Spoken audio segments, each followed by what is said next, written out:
Fitness industry heavily information पे depend करती है और ऐसी कई टाइप की इंफॉर्मेशंस होती हैं। कुछ होती हैं बिना किसी एविडेंस के और बिना किसी लॉजिक के।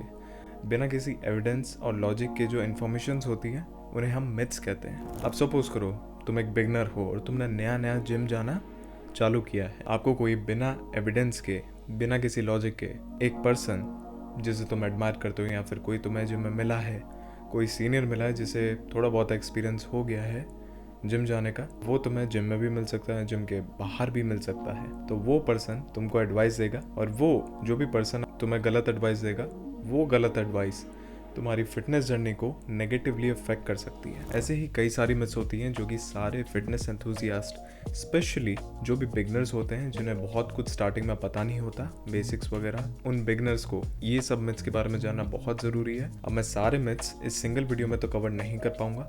फ्यूचर में डिफरेंट पार्ट्स इसके आएंगे। फ्यूचर पार्ट्स के लिए और फ्यूचर कंटेंट के लिए चैनल को सब्सक्राइब कर लेना, जिससे हम साथ में आगे बढ़ते रहें और अपनी जर्नी में बेटर होते रहें एक साथ। ऑलराइट, इस वीडियो के लास्ट में एक ऐसा मिथ है जिसके बारे में बहुत लोग नहीं जानते। डिस्क्लेमर, मैं कोई फिटनेस एक्सपर्ट नहीं हूँ। जो भी बताऊंगा इस वीडियो में will come from my experiences and जो भी मैंने अब तक अपनी जर्नी में सीखा। मिथ नंबर 1 के बारे में बात करते हैं। मिथ नंबर 1 है carbs are the enemy. Are दे?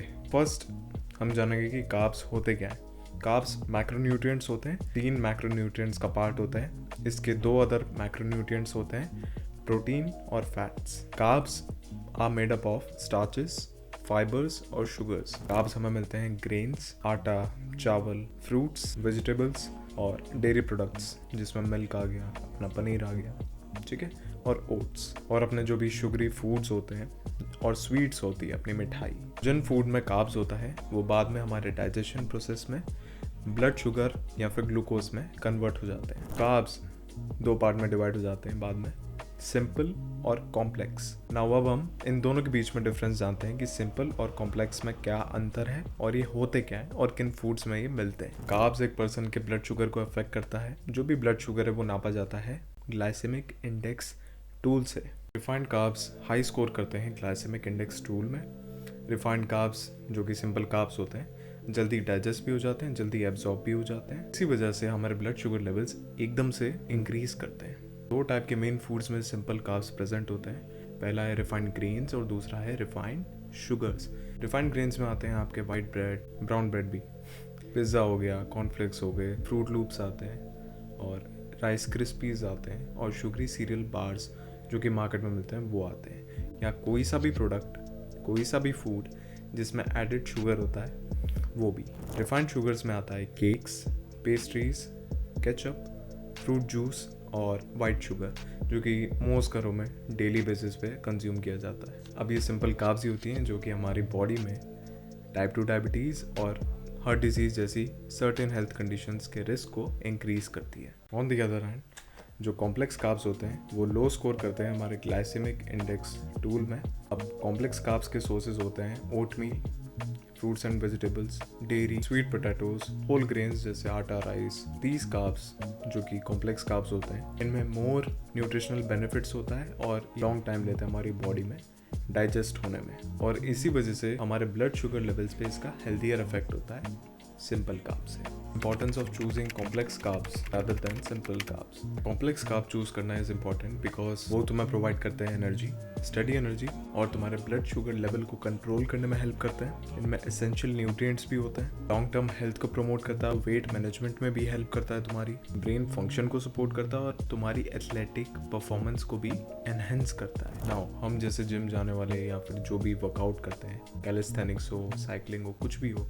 किसी भी टाइप का वर्कआउट करते हैं, रनिंग हो, स्विमिंग हो, तो हम जैसे एक्टिव इंडिविजुअल्स के लिए कार्ब्स काफ़ी इंपॉर्टेंट रहते हैं क्योंकि वो हमें एनर्जी प्रोवाइड करते हैं और किसी भी फिजिकल एक्टिविटी में हमें फ्यूल देते हैं ताकि हम उस वर्क को एफिशिएंटली कर पाएँ। जब आप एक्टिव होते हो तो तुम्हारी बॉडी को चाहिए होता है ग्लूकोज जो कि आता है कार्ब से, ताकि वो तुम्हारे मसल्स को पावर दे पाए और तुम्हारी एंड्योरेंस को भी मेंटेन कर पाए। 5 reasons why carbs are important for active individuals। सबसे पहला है improve performance. Adequate amount of carbs लेने से आपकी परफॉर्मेंस लेवल इंक्रीज होते हैं। Second is muscle recovery. After exercise या किसी भी टाइप का वर्कआउट या किसी भी टाइप का फिजिकल एक्टिविटी सेशन के बाद अपने ग्लाइकोजन स्टोर को रिप्लेनिश करने में हेल्प करते हैं कार्ब्स। ये चीज़ हमारी हेल्प करती है मसल फटीग और सोरनेस को रिड्यूस करने में, जिससे हम वापस जाएं उस सेशन में तो पहले से बेटर होके जाएं। Number 3 is maintaining lean mass. Carbs protein को एक तरफ से साइड कर देता है, खुद को ले जाता है एनर्जी सोर्स में यूज़ होने के लिए। इसका मतलब है सफिशिएंट अमाउंट ऑफ कार्ब्स लेने से तुम्हारा मसल मास प्रिजर्व होता है, जो कि इंपॉर्टेंट है हमारी ओवरऑल फिटनेस और स्ट्रेंथ को मेंटेन करने के लिए। Number 4 is hydration. Carbs help करते हैं वाटर रिटेंशन में और एब्जॉर्प्शन में, जो कि इंपॉर्टेंट है हमारा हाइड्रेटेड रहने में, specially during extended period of physical activity. Number 5 is supporting the immune system. हम जब भी इंटेंसली एक्सरसाइज करते हैं तो हमारे इम्यून सिस्टम को टेम्पररी सप्रेस कर देता है। वो जो कार्ब्स होते हैं जो स्पेशली एंटीऑक्सीडेंट्स में रिच होते हैं, जो कि हमें फ्रूट्स और वेजिटेबल से मिल जाते हैं, तो वो जो न्यूट्रिएंट्स होते हैं वो हमारी हेल्प करते हैं इम्यून सिस्टम को सपोर्ट करने में, जिससे हम कम से कम बीमार पड़े। अब मिथ नंबर 2 के बारे में बात करते हैं, जो कि है all protein shakes are healthy. Protein shake के क्वालिटी और उसके इंग्रेडिएंट्स डिपेंड कर सकते हैं उसके डिफरेंट ब्रांड्स और उसके डिफरेंट टाइप्स पे। फैक्टर्स जो कि प्रोटीन पाउडर की क्वालिटी को इफेक्ट करते हैं, सबसे पहला है उसका प्रोटीन सोर्स। वे है केसीन है, प्लांट बेस्ड है। दूसरा है प्रोटीन कंटेंट पर सर्विंग। तीसरा है प्रोटीन पाउडर की अमीनो एसिड प्रोफाइल, क्या वो बैलेंस है। और चौथा added vitamins, minerals, artificial sweeteners, colours etcetera. Labels को रीड करना और थर्ड पार्टी टेस्टिंग और सर्टिफिकेशंस को चेक करना can provide confidence to you in making sure कि प्रोटीन पाउडर की क्वालिटी और प्योरिटी दोनों सही है कि नहीं। तो ये जो टेस्ट हैं थर्ड पार्टी टेस्टिंग और सर्टिफिकेशंस, ये मेक श्योर करते हैं कि प्रोटीन की कंटेंट एक्चुअली में उसके पैकेट से मैच करती है और इसमें कोई हार्मफुल सब्सटेंसेस नहीं होते, like preservatives, artificial sweeteners, colours etcetera. मैं कुछ तुम्हें पोटेंशियल ट्रैप्स के बारे में बताऊंगा, जिनके बारे में तुम्हें अवेयर रहना काफ़ी ज़रूरी है जब भी तुम प्रोटीन पाउडर को मार्केट में सेलेक्ट करने जाओ। सबसे पहला है आर्टिफिशियल इंग्रेडिएंट्स। जो भी प्रोटीन शेक्स में आर्टिफिशियल स्वीटनर्स होते हैं, फ्लेवरिंग्स होती है, कलर्स होते हैं, उनमें पोटेंशियल हेल्थ रिस्क हो सकता है, डाइजेस्टिव डिस्कम्फर्ट हो सकता है और एलर्जिक रिएक्शंस भी हो सकते हैं। दूसरा है हाई शुगर कंटेंट। कुछ प्रोटीन शेक्स में बहुत ज़्यादा अमाउंट में शुगर्स ऐड करी जाती है, जिसकी वजह से वो चीज़ तुम्हारे weight gain, extra weight gain में कंट्रीब्यूट करता है, ब्लड शुगर लेवल्स को भी स्पाइक करता है और अदर इश्यूज को भी कॉज करता है। Number 3 is low protein quality. सारे प्रोटीन सोर्सेज इक्वली नहीं बनाए जाते। कुछ protein shakes low quality protein sources का यूज़ करते हैं with limited amino acid profile, जो कि ऑप्टिमल ग्रोथ और रिकवरी प्रोवाइड ना कर पाए। चौथा है एलर्जेंस। प्रोटीन शेक में कॉमन एलर्जेंस हो सकते हैं लाइक डेयरी, सोए, ग्लूटेन। वैसे तो सभी को प्रोटीन पाउडर के पैकेट के पीछे जो भी इंग्रेडिएंट्स होते हैं वो ज़रूर पढ़नी चाहिए, लेकिन स्पेशली जिन लोगों को एलर्जीज होती हैं उन्हें वो कॉमन एलर्जेंस जिनसे उनकी वो एलर्जीज होती हैं इंग्रेडिएंट्स में लुकआउट करनी चाहिए, ताकि हेल्थ इश्यूज वगैरह ना हो। पांचवा है डाइजेस्टिव इश्यूज। कुछ protein shakes gastro intestinal discomfort cause कर सकते हैं, गैस कर सकते हैं, ब्लोटिंग कर सकते हैं, स्पेशली अगर उनमें ऐसा इंग्रेडिएंट है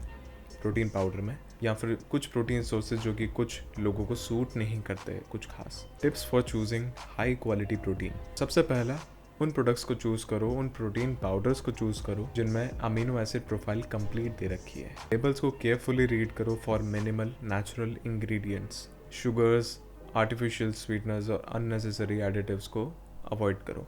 पैकेट की प्रोटीन कंटेंट पर सर्विंग को कंपेयर करो अपनी डेली नीड से।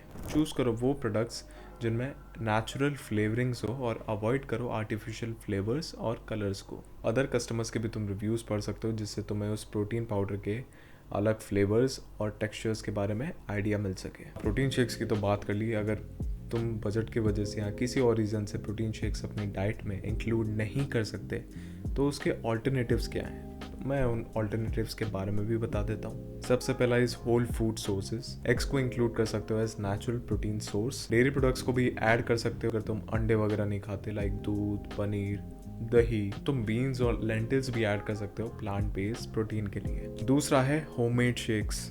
होममेड शेक बना सकते हो तुम नेचुरल इंग्रेडिएंट से, जैसे कि ओटमील, फ्रूट्स और पीनट बटर। ऐसी बैलेंस डाइट को चूज करो with mix of protein sources from whole foods. Myth number 3 के बारे में बात करते हैं, जो है the more you sweat the more calories you burn. और पसीना आना तुम्हें फील हो सकता है कि तुमने एक बहुत अच्छा वर्कआउट किया है, कैलोरीज भी तुमने काफ़ी लूज करी है, जबकि पसीने आने का डायरेक्टली कोई रिलेशन नहीं होता कि तुम कितनी कैलोरीज लूज कर रहे हो, कितने कैलोरीज बर्न कर रहे हो। पसीना आना होता है कि तुम्हारी बॉडी का खुद को ठंडा करना जब तुम्हारी बॉडी गर्म हो जाए, लेकिन इसका मतलब ये नहीं है कि तुम्हारी बॉडी काफ़ी कैलोरीज बर्न कर रही है। कैलोरी बर्न तब होता है जब आपकी बॉडी एनर्जी को यूज़ करती है, मूव करती है बॉडी, और कोई एक्टिविटी करती है। दूसरी तरफ जो कि गर्मी और उमस वाला मौसम होता है, उससे तुम्हारी बॉडी में काफ़ी पसीना आता है, बट उसका ज़रूरी मतलब ये नहीं है कि तुम्हारी बॉडी एक्चुअल में काफ़ी कैलोरीज बर्न कर रही है। सो पसीना आना एक नेचुरल रिस्पॉन्स होता है एक्सरसाइज और टेम्परेचर से।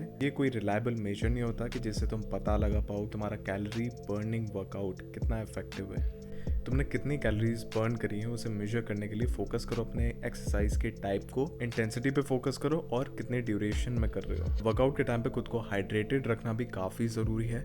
जब तुम हाइड्रेटेड होते हो तुम्हारे मसल्स अच्छे से वर्क करते हैं, तुम्हारे अंदर थोड़ी और एनर्जी होती है और तुम थोड़ा और क्लियर तरीके से सोच पाते हो। अगर तुम इनफ वाटर नहीं पीते हो, इनफ पानी नहीं पीते हो, तो थोड़ा बहुत तुम टायर फील कर सकते हो और मसल क्रैम्प्स भी आ सकते हैं और थोड़ा सा डिजी भी फील कर सकते हो। हल्की बहुत वॉमिट की भी सेंसेशन हो सकती है, बट उसके चांसेस काफ़ी लो है। हाइड्रेशन तुम्हारे हार्ट और डाइजेशन को भी हेल्प करता है। अब ध्यान रखो कि तुम वर्कआउट से पहले, वर्कआउट के वक्त और वर्कआउट के बाद पानी ज़रूर पियो, अपने आप को हाइड्रेटेड रखो और अपनी बॉडी की भी सुनो कि जब तुम्हारी बॉडी को ऐसा लगे कि प्यास लग रही है, एक सिप पानी का पी लो। इसका पी का कलर भी बता सकता है कि तुम हाइड्रेटेड हो या नहीं। तो एम करो कि तुम्हारा इसका पी का कलर लाइट येलोइश हो। अगर पूरा येलोइश है, डार्क येलोइश है, तो इसका मतलब तुम हाइड्रेटेड नहीं हो। अगर पूरा वाइट है तो इसका मतलब तुम काफ़ी हाइड्रेटेड हो। मिथ नंबर 4 की बात करते हैं, नो पेन नो गेन। एक मिसकंसेप्शन है कि एक्सट्रीम पेन ज़रूरी होता है एक इफेक्टिव वर्कआउट के लिए, जो कि ज़रूरी नहीं होता। हालांकि थोड़ा बहुत डिस्कम्फर्ट फील हो सकता है कोई एक्टिविटी या कोई वर्कआउट करते हुए, बट इसका मतलब ये नहीं कि एक्सट्रीम पेन तक तुम जाओ। एक्सट्रीम पेन एक इफेक्टिव वर्कआउट का साइन नहीं है।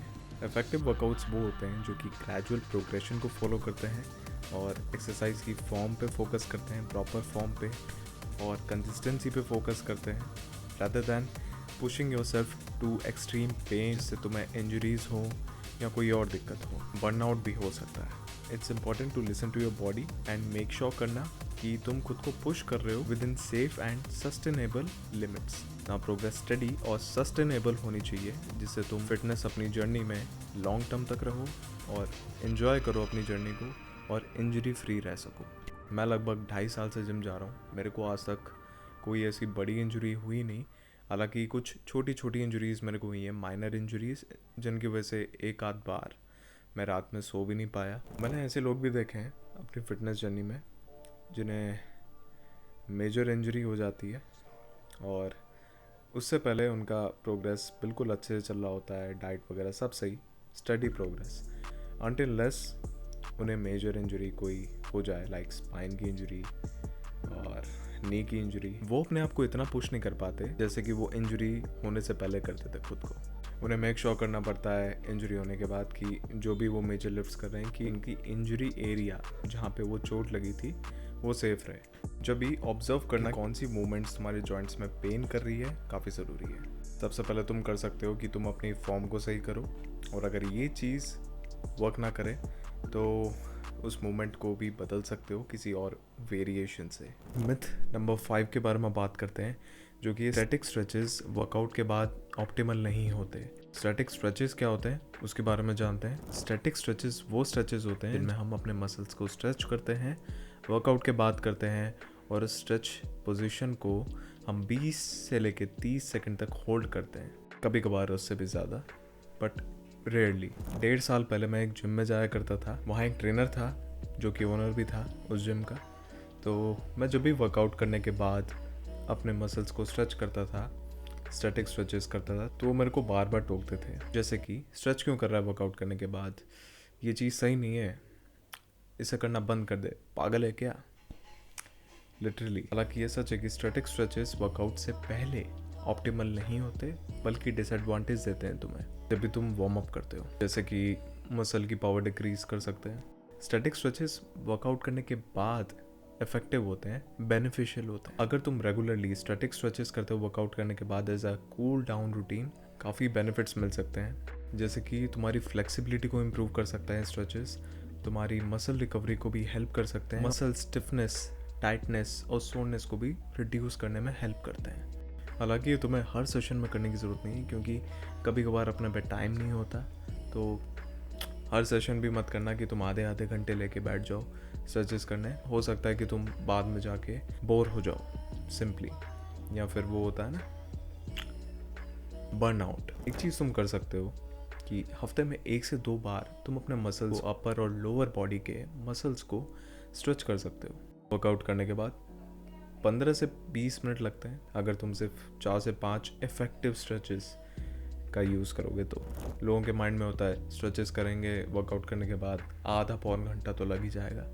ऐसा नहीं है। मैं इस पे भी वीडियो बनाऊंगा ज़रूर कि कौन कौन से स्ट्रेचेस सही रहते हैं, कौन कौन से स्ट्रेचेस मैं करता हूँ जो मेरी रिकवरी में हेल्प करते हैं। कहीं ना कहीं एक चीज़ ज़रूर ध्यान रखना कि जब भी तुम अपने किसी वर्कआउट सेशन में खुद को काफ़ी ज़्यादा पुश कर रहे हो या फिर हाई इंटेंसिटी वर्कआउट कर रहे हो, तब इम्पॉर्टेंट हो जाता है कि तुम अपने मसल्स को उस वर्कआउट सेशन के बाद स्ट्रेच ज़रूर करो, स्टैटिक स्ट्रेचेस करो।